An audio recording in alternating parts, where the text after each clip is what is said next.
Vagando no mundo já sem esperança, triste eu vivia. Passava meus dias correndo em busca de falsa ilusão, andando em busca da felicidade que não existia. Nem sequer sabia que estava correndo para a perdição. Não tinha razão para continuar vivendo, tudo estava errado. Cheio de pecados e entregue aos vícios, eu vivia assim.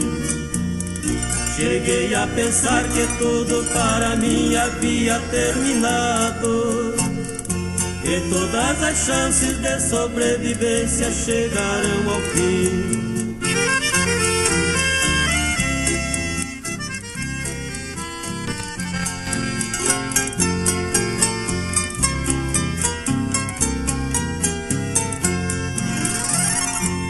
Quanta tristeza sofri nesta vida de homem errante, andando indeciso sem saber que rumo eu devia seguir. Os dias passavam, de Deus eu estava vivendo distante. Quando alguém falava do amor de Deus eu nem queria ouvir.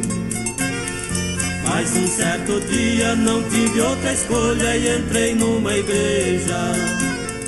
Já quase sem vida procurei auxílio na casa de Deus, procurando a paz e a felicidade que muitos almejam, com grande esperança de uma mudança nos caminhos meus.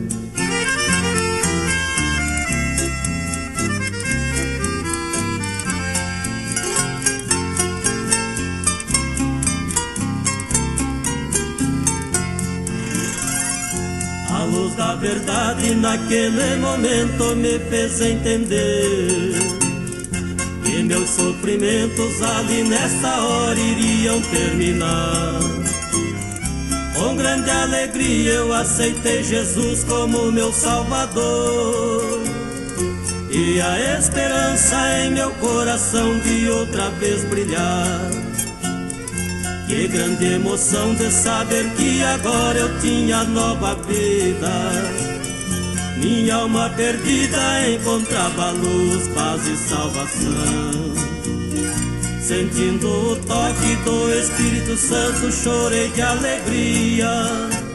Fui salvo nesse dia quando pra Jesus levantei minha mão.